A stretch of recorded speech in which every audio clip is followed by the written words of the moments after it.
Hello दोस्तों, एक बार फिर से आप सभी का स्वागत है हमारी ऑनलाइन क्लास में। और आज हम बात करेंगे उत्तराखंड में पत्रकारिता के सफ़र की। लेकिन उत्तराखंड में पत्रकारिता के सफ़र को जानने से पहले थोड़ा सा मैं भारत के संदर्भ में भी कुछ चीज़ें जानना ज़रूरी है, क्योंकि देखिए वहाँ से भी एग्जाम में प्रश्न बनते हैं। थोड़ा सा वहाँ से हम चीज़ों को क्या करेंगे, कनेक्ट करते हुए चलेंगे। तो भारत में अगर हम पत्रकारिता की शुरुआत की बात करें, थोड़ा सा पहले से देखते हैं प्रिंटिंग प्रेस की बात। तो प्रिंटिंग प्रेस किस समय आई थी? पुर्तगालियों के समय आई थी। सबसे पहले पुर्तगालियों के समय भारत में प्रिंटिंग प्रेस आई थी। जब भारत में यूरोपियों का आगमन होता है तो पुर्तगाली आए थे ना सबसे पहले, और सबसे बाद में भी गए थे। तो पुर्तगालियों के द्वारा क्या हुआ था, यहाँ पर प्रिंटिंग प्रेस स्थापित की गई थी गोवा में। लेकिन इनके द्वारा कोई न्यूज़पेपर नहीं चलाया गया, ठीक है। बस यहाँ पर कुछ किताबें जरूर छापी गई थी। लेकिन अगर हम बात करें न्यूज़पेपर की, पहला अखबार भारत में पत्रकारिता की शुरुआत कहाँ से होती है? पश्चिम बंगाल से, ठीक है। तो कहाँ से होती है? पश्चिम बंगाल से। और दिन था 29 जनवरी का, 29 जनवरी, और वर्ष था 1780। और व्यक्ति का नाम था जेम्स अगस्टस हिक्की। इनके द्वारा पश्चिम बंगाल से एक पत्र निकाला गया जिसे बंगाल गजट के नाम से जानते हैं, ठीक है। तो आपने पढ़ा भी होगा, ठीक है। बंगाल गजट के नाम से इसको जानते हैं। थोड़ा सा देख लेते हैं। देखिए, हिक्की के द्वारा यहाँ पर कौन सा पेपर निकाला गया? Bengal gazette Bengal gazette paper निकाला गया। हिक्की बंगाल गजट भी कहते हैं इसको, हिक्की गजट के नाम से भी जाना जाता है, और कलकत्ता जनरल एडवर्टाइजर के नाम से भी जाना जाता है, ठीक है। तो ध्यान रखेंगे, भारत में पत्रकारिता की शुरुआत किस पेपर से हुई है? बंगाल गजट से हुई है, और 29 जनवरी 1780 में ये पेपर निकाला गया था। अब देखिए इस पेपर की विशेषता, किसके द्वारा निकाला गया? James Augustus Hickey. यहाँ से कई बार एग्जाम में प्रश्न बने हैं, इसलिए आपको अच्छे से चीज़ें समझनी चाहिए। हालांकि ये अखबार मात्र 2 साल ही चल पाया। इसके पीछे बहुत बड़ा कारण है, ठीक है। 2 साल ही चल पाया क्योंकि हिक्की ने क्या किया, हमेशा जो ब्रिटिश ईस्ट इंडिया कंपनी थी, ब्रिटिश ईस्ट इंडिया कंपनी थी, हमेशा इनकी नीतियों का प्रबल विरोध किया, और हमेशा इनके खिलाफ लिखा। जो भी यहाँ पर अंग्रेजी सत्ता थी उस समय, उनके खिलाफ लिखा। तत्कालीन गवर्नर जनरल थे वारेन हेस्टिंग्स, आपने नाम सुना होगा, ठीक है। मध्यकालीन आधुनिक भारत में वारेन हेस्टिंग्स थे, उनके खिलाफ भी इन्होंने कई लेख लिखे। और बाद में वारेन हेस्टिंग्स पर क्या होता है, महाभियोग भी चलाया गया था। सारा ये आपने आधुनिक भारत में पढ़ा होगा। तो ईस्ट इंडिया कंपनी के खिलाफ लिखा, वारेन हेस्टिंग्स के खिलाफ लिखा इस पेपर ने, ठीक है। तो जिसके कारण क्या होता है, जो ईस्ट इंडिया कंपनी है, ठीक है, तत्कालीन जो ईस्ट इंडिया कंपनी थी, उन्होंने क्या किया, जो इसके मुकाबले अन्य पेपरों को फिर प्रोत्साहन देना प्रारंभ कर दिया, और अन्य न्यूज़पेपरों को क्या किया, पैसा दिया, ताकि वो पेपर आगे बढ़ सकें और इस हिक्की बंगाल गजट की आवाज़ को दबाया जा सके।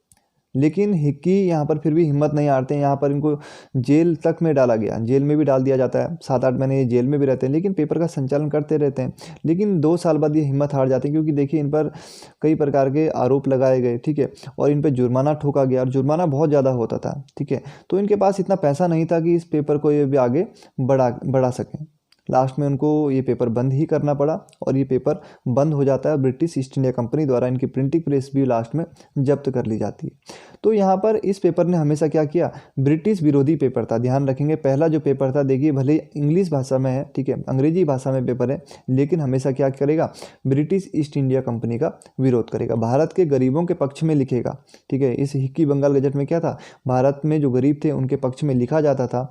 ब्रिटिश ईस्ट इंडिया कंपनी की ओर से लड़ते हुए जो भारतीय शहीद हो जाते थे, उनके लिए लिखा जाता था। तो हिक्की बंगाल गजट अगर हम बात करें, भले ही अंग्रेजी पेपर था, लेकिन इसने हमेशा क्या किया, भारत का सपोर्ट किया था। तो ये पहला पेपर, आपको यहाँ से 2-4 चीज़ें ध्यान रखनी है कि ये पेपर निकला कब था। एक तो 29 जनवरी 1780 में निकला था, ठीक है, पश्चिम बंगाल से। जेम्स अगस्टस हिक्की के द्वारा ये पेपर निकाला गया था। लेकिन अगर हम बात करें भारत में प्रथम हिंदी पत्र की, ठीक है, तो पहला समाचार पत्र जो हिंदी में निकला था, तो वो था उद्दंत मार्तंड। तो ये चीज़, ये तो आपने सुना ही होगा, बहुत ही महत्वपूर्ण है और बहुत ही आसान भी। तो उद्दंत मार्तंड यहाँ पर पहला हिंदी समाचार पत्र था भारत में, जो कि कब निकला था, 30 मई 1826 को निकला था। तो 30 मई 1826 को निकला था, इसीलिए 30 मई को क्या मनाया जाता है, हिंदी पत्रकारिता दिवस मनाया जाता है। तो हर साल 30 मई को हिंदी पत्रकारिता दिवस मनाया जाता है, क्योंकि 30 मई 1826 को उद्दंत मार्तंड निकला था। और किसके द्वारा निकाला गया था, जुगल किशोर के द्वारा। कहीं कहीं आपको युगल किशोर मिलेगा, तो ठीक है, दोनों नाम आप ध्यान रखेंगे, जुगल या युगल किशोर। तो स्पष्ट प्रमाण कहीं भी नहीं मिलेंगे आपको इसके, तो जुगल किशोर ध्यान रखेंगे या युगल किशोर ध्यान रखेंगे। और ये पेपर भी कहाँ से निकला था, कलकत्ता से निकला था। तो ध्यान रखेंगे, कलकत्ता से ही दोनों पेपर निकल रहे हैं। तो कलकत्ता क्या हो गई, एक तरीके से पत्रकारिता की जन्मभूमि हो गई, या पत्रकारिता की जननी कह सकते हैं आप कलकत्ता को, क्योंकि यहीं से देखिए पहला इंग्लिश पत्र भी यहीं से निकल रहा है, और पहला हिंदी पत्र भी यहीं से निकल रहा है। तो 30 मई को क्या मनाया जाता है, यहाँ पर हिंदी पत्रकारिता दिवस मनाया जाता है। लेकिन अगर हम बात करें राष्ट्रीय पत्रकारिता दिवस की, राष्ट्रीय पत्रकारिता दिवस कब मनाया जाता है? बहुत ही महत्वपूर्ण है, 16 नवंबर को राष्ट्रीय पत्रकारिता दिवस मनाया जाता है। क्यों मनाया जाता है? क्योंकि देखो 4 जुलाई 1966 को भारतीय प्रेस परिषद की स्थापना हुई थी और इस परिषद ने क्या किया था, फिर 16 नवंबर 1966 से विधिवत रूप से काम करना प्रारंभ किया था। तो 16 नवंबर 1966 से भारतीय प्रेस परिषद ने क्या किया था, विधिवत रूप से कार्य करना प्रारंभ किया था। इसलिए 16 नवंबर 1966 को 16 नवंबर को क्या मनाया जाता है, राष्ट्रीय पत्रकारिता दिवस मनाया जाता है। लेकिन अगर हम बात करें अंतर्राष्ट्रीय पत्रकारिता दिवस की, ठीक है, तो ये कब मनाया जाता है, 3 मई को। तो ध्यान रखेंगे, अंतर्राष्ट्रीय पत्रकारिता दिवस कह लीजिए या विश्व प्रेस दिवस कह लीजिए, तो ये कब मनाया जाता है, 3 मई को मनाया जाता है। तो जिस प्रकार से पत्रकारिता की जो भूमि है भारत में, वो कौन सी है, कलकत्ता है। कलकत्ता से शुरुआत हो रहा है ना, तो उसी प्रकार से उत्तराखंड में अगर हम पत्रकारिता की भूमि की बात करें तो वो है मसूरी। ठीक है, कौन सी है, मसूरी, क्योंकि देखिए यहीं से पहला पत्र निकाला गया था। ठीक है, कहाँ से, मसूरी से। अब थोड़ा सा देख लेते हैं मसूरी को। तो मसूरी से ही पहला पत्र निकाला गया था और इस पत्र का नाम था द हिल्स। इसीलिए मसूरी को क्या कहा जाता है, उत्तराखंड में पत्रकारिता की जननी कहा जाता है मसूरी शहर को। और यहाँ से द हिल्स का अखबार का जो प्रकाशन किया गया था वो किसके द्वारा किया गया था, जॉन मैकिनन के द्वारा यहाँ पर प्रकाशन किया गया था। तो जॉन मैकिनन अपने आप में एक बहुत बड़ा नाम है। अगर मसूरी के संदर्भ में हम देखें तो जॉन मैकिनन के बारे में बहुत सारी बातें बताऊंगा आपको आज। तो द हिल्स एक ऐसा पत्र जो सबसे पहले कहाँ से, मतलब उत्तराखंड से निकलने वाला पहला पत्र, और किस भाषा का है, ये भी इंग्लिश में है। तो अंग्रेजी भाषा में निकलने वाला पत्र द हिल्स जॉन मैकिनन के द्वारा। जॉन मैकिनन का जन्म हुआ था आयरलैंड में। ठीक है, और आयरलैंड और इंग्लैंड की कोई इतनी खास बनती नहीं थी। तो इस पत्र के माध्यम से क्या किया था, जॉन मैकिनन ने ब्रिटिश ईस्ट इंडिया कंपनी पर भी कई लेख लिखे थे, उनके विरोध में कई लेख लिखे थे। तो जॉन मैकिनन को क्या कह सकते हैं हम, उत्तराखंड में पत्रकारिता का जनक कह सकते हैं। जिस प्रकार से मसूरी क्या है, पत्रकारिता की जननी है, तो जॉन मैकिनन को क्या कहा जा सकता है, यहाँ पर पत्रकारिता का जनक कहा जा सकता है। तो पहला उत्तराखंडी अखबार द हिल्स। अगर हम बात करें उत्तर भारत का पहला समाचार पत्र, तो ये भी कौन सा है, द हिल्स। तो जॉन मैकिनन अपने आप में बहुत बड़ा नाम है और इन्होंने मसूरी शहर को बसाने में इनका बहुत बड़ा योगदान है। बसाने की बात करें अगर हम सबसे पहले मसूरी को, तो मसूरी का संस्थापक तो किसको माना जाता है, कैप्टन यंग को माना जाता है, ये आपने पढ़ा होगा। लेकिन अगर मसूरी को आधुनिक रूप जिसने दिया तो वो कौन थे, जॉन मैकिनन थे। और मसूरी को आधुनिक नगर बनाने में जॉन मैकिनन का सबसे ज़्यादा योगदान है। और पहली बार जब प्राकृतिक जो जल स्रोत होते हैं, हमारे जो जल स्रोत होते हैं प्राकृतिक, उनका जो पानी होता है वो घर घर तक पहुँचाया गया था, किसके द्वारा, मैकिनन के द्वारा।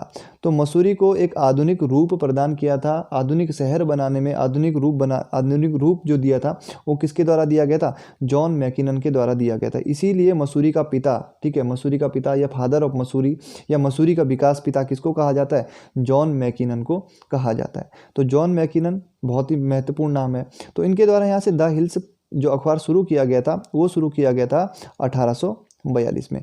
1842 में ये न्यूज़पेपर शुरू किया गया, लेकिन 1850 में ये पेपर क्या हो जाता है, बंद हो जाता है। ठीक, इसके बाद ये फिर 1860 में इस पेपर को फिर से शुरू किया जाता है। ठीक है, ये सब चीज़ें हम देखेंगे बाद में। जॉन मैकिनन की अगर हम बात करें तो इनको मक्खन साहब के नाम से भी जाना जाता है, महत्वपूर्ण है। ठीक है, किस नाम से जाना जाता है, मक्खन साहब के नाम से भी इनको जाना जाता है। 1857 से 1861 तक ये मसूरी नगर पालिका के चेयरमैन भी रहे हैं। ठीक है, और इसके अतिरिक्त इन्होंने क्या किया, मसूरी में एक बियर की फैक्ट्री भी खोली थी, जो कि पहली की बियर फैक्ट्री थी। थोड़ा सा पहली तो नहीं कह सकते, लेकिन थोड़ा सा हम इतिहास जाने। सबसे पहले 1830 में क्या होता है, ओल्ड ब्रेवरी नाम से एक बियर की फैक्ट्री लगाई गई थी। एक व्यापारी था, अंग्रेज व्यापारी, कौन नाम था उसका, क्या नाम था, हेनरी वोहले। क्या नाम था, हेनरी वोहले। ये एक्स्ट्रा नॉलेज है जो आपको हर जगह नहीं मिलने वाला है। तो 1830 में ओल्ड ब्रेवरी नाम से क्या होता है, एक बियर की फैक्ट्री लगाई थी हेनरी वोहले ने। और ये मसूरी की नहीं दोस्तों, बल्कि पूरे भारत की पहली बियर फैक्ट्री थी। तो ध्यान रखेंगे, पहली बियर फैक्ट्री कहाँ पे लगी थी, हमारे मसूरी में ही लगी थी। और उस दौर में मसूरी का जो पानी था वो बियर निर्माण के लिए बहुत ज़्यादा अच्छा माना जाता था। इंग्लैंड में भी क्या हुआ था, परीक्षण हुआ था इस पानी का, और इसको बहुत ही अच्छा माना गया था बियर बनाने के लिए। तो मसूरी उस समय बियर के लिए बहुत ज़्यादा फेमस हो गया था। लेकिन 1831 में क्या होता है, ये जो फैक्ट्री है, कौन सी, हेनरी वोहले की जो फैक्ट्री है, बियर की फैक्ट्री, ये कुछ विवादों के चलते बंद हो जाती है। फिर बाद में मैकिनन ने इस फैक्ट्री को खरीदा। ठीक है, कब खरीदा, क्या खरीदा, इस बारे में कुछ स्पष्ट प्रमाण नहीं मिलते हैं। अलग अलग इतिहासकारों के द्वारा यहाँ पर अलग अलग फैक्ट दिए गए। तो यहाँ पर उनके द्वारा इस बियर की फैक्ट्री को खरीदा गया और यहाँ पर बियर का कारखाना फिर से लगाया गया। और मसूरी की बियर उस समय इतनी प्रसिद्ध होने लग गई थी कि जो मिर्जा गालिब का आपने नाम सुना होगा, तो उनके पास जब भी पैसे होते थे ना, तो अपने घोड़े में बैठ के दिल्ली से सीधे कहाँ जाते थे, मेरठ पहुँच जाते थे। क्योंकि देखिए जो मसूरी की बियर है उसकी सप्लाई होती थी जगह जगह, तो मेरठ तक भी ये सप्लाई होती थी। तो वहाँ पर कौन, मिर्जा गालिब वहाँ पे ये बियर पीने जाते थे। तो अब तो वहाँ पर देखिए ओल्ड ब्रेवरी की बात करें हम, ओल्ड ब्रेवरी कारखाना, क्राउन ब्रेवरी कारखाना, मसूरी में जाओगे तो आप पूछोगे तो आप कोई भी बता देगा, लेकिन अब वहाँ पर केवल उनके खंडर ही बचे हुए हैं। ठीक है, तो ध्यान रखेंगे, थोड़ा सी एक्स्ट्रा बातें हो गई। तो मसूरी का जो पत्र है द हिल्स, ठीक है, पहला उत्तराखंडी अखबार इंग्लिश भाषा में छपता था। ठीक है, 1842 में ये पत्र शुरू हुआ था जॉन मैकिनन के द्वारा। और जॉन मैकिनन का जन्म कहाँ हुआ था, आयरलैंड में हुआ था। और मसूरी को आधुनिक नगर बनाने में जॉन मैकिनन का सबसे बड़ा योगदान है। इसके बाद अगर मसूरी के दूसरे पत्र की बात करें तो मेपिस लाइट, यहाँ पर एक पत्र आया था, बहुत ही महत्वपूर्ण पत्र है। ठीक है, और मेपिस लाइट पत्र किसके द्वारा आया था, जॉन लेक के द्वारा। किसके द्वारा आया था, जॉन लेक के द्वारा। देखिए पेशे से वकील थे, जन्म कहाँ हुआ था, ऑस्ट्रेलिया में हुआ था। और छोटी सी उम्र में जॉन लेक ने क्या किया था, वहाँ पर ब्रिटिश साम्राज्य जो था उसके खिलाफ, ब्रिटिश सत्ता के खिलाफ संघर्ष किया था। और जब उन्होंने वहाँ पर संघर्ष किया तो उनको वहाँ से देश से निकालने का आदेश दे दिया गया। देश से निकालने का आदेश दिया, कुछ समय इंग्लैंड में रहे और इंग्लैंड के बाद 1842 में आ गए भारत में। और उन्होंने यहाँ मेरठ से एक पत्र निकालना शुरू कर दिया जिसका नाम था मेपिस लाइट। बाद में ये पत्र मसूरी से निकाला गया, लेकिन शुरू में ये पत्र कहाँ से निकाला जाता था, मेरठ से निकाला जाता। तो इस पेपर ने भी भैया अंग्रेजों के विरोध में ही लिखा। इस पेपर ने क्या किया, अंग्रेजों के विरोध में बहुत लिखा। और क्योंकि देखिए जॉन लेक झेल चुके थे ब्रिटिश सत्ता का संघर्ष, बचपन में झेल चुके थे ऑस्ट्रेलिया में। और देश से इनको निकाल दिया गया था। 1842 में जब इंडिया आए तो सीधे इन्होंने पेपर शुरू किया मेपिस लाइट। और अब भी ये पेपर चलता है दोस्तों, अब भी ये पेपर चलता है। जयप्रकाश उत्तराखंडी के द्वारा इस पेपर का संचालन अभी भी किया जा रहा है। तो 1842 में आए और यहाँ से मेपिस लाइट पत्र निकाला, अंग्रेजों के खिलाफ लिखना शुरू किया। 1857 की क्रांति आपने सुनी होगी दोस्तों। 1857 की क्रांति से पहले 1856 में एक नियम आया था दत्तक पुत्र वाला। ठीक है, दत्तक पुत्र अधिनियम आया था। तो दत्तक पुत्र अधिनियम आया था तो उस समय इन्होंने क्या किया था, रानी लक्ष्मीबाई का सपोर्ट किया था। ठीक है, तो रानी लक्ष्मीबाई का मुकदमा इन्होंने हाथ में लिया था और इस अधिनियम के विरुद्ध इन्होंने क्या किया, कोर्ट में अपील की थी, लेकिन हार जाते हैं, वो अलग बात है। तो रानी लक्ष्मीबाई की मृत्यु के बाद ये क्या करते हैं, फिर मसूरी आ जाते हैं। 1858 में रानी लक्ष्मीबाई की मृत्यु होती है और फिर मसूरी से इस पेपर को निकालना शुरू करते हैं। तो वर्तमान में जो मेपिस लाइट पत्र है किसके द्वारा निकाला जा रहा है, जयप्रकाश उत्तराखंडी के द्वारा निकाला जा रहा है। तो 1864 में जब जॉन लेक का निधन हो जाता है तो उसके बाद कुछ समय तक पेपर बंद रहता है। ठीक है, ये देखिए यहाँ पर पेपर, ये रहा पेपर। देखिए रानी लक्ष्मीबाई के कानूनी सलाहकार, देखिए संस्थापक संपादक कौन है, जॉन लेक, और महारानी लक्ष्मीबाई के ये कानूनी सलाहकार थे। देखिए संपादक जयप्रकाश उत्तराखंडी हैं। ठीक है, तो ध्यान रखेंगे आपको इसको, हिंदी प्लस अंग्रेजी दोनों में छप रहा है पेपर, मसूरी से निकलता है। तो ध्यान रखेंगे मसूरी से निकलने वाले दो प्रमुख पत्र कौन से हैं, द हिल्स और मेपिस लाइट। थोड़ा सा लिख लेते हैं हम इनके बारे में अब ना। ठीक है, उत्तराखंड में पत्रकारिता का इतिहास दो चरणों में देखेंगे, गढ़वाल कुमाऊं। ठीक है, कुछ इसको देखते हैं बाद में। राष्ट्रीय पत्रकारिता दिवस 16 नवंबर को मनाया जाता है। 4 जुलाई 1966 को भारतीय प्रेस परिषद की स्थापना, लेकिन इस परिषद ने 16 नवंबर 1966 से विधिवत रूप से कार्य करना प्रारंभ किया, इसलिए ठीक है ध्यान रखेंगे। हिंदी पत्रकारिता दिवस की बात करें तो 30 मई को मनाया जाता है, क्योंकि 30 मई 1826 में जुगल किशोर ने प्रथम हिंदी समाचार पत्र उद्दंड मार्दन का प्रकाशन प्रारंभ किया था कोलकाता से। और इसका अर्थ क्या होता है, उगता हुआ सूरज। क्या होता है इसका अर्थ, उगता हुआ सूरज। ठीक है, भारत में पत्रकारिता की शुरुआत की बात करें तो बंगाल गजट से पत्रकारिता की शुरुआत होती है। ठीक है, और ये पेपर भी क्या था, ये इंग्लिश का पेपर था, आपको पता ही है, मैंने बता दिया। 29 जनवरी 1780 को ये पेपर निकला था। जेम्स अगस्टस हिक्की के द्वारा ये पेपर निकाला गया था। अंतर्राष्ट्रीय पत्रकारिता की दिवस की बात करें तो कब मनाया जाता है, 3 मई को। विश्व प्रेस दिवस कह लीजिए, अंतर्राष्ट्रीय पत्रकारिता दिवस कह लीजिए, तो 3 मई को ये पेपर मनाया जाता है।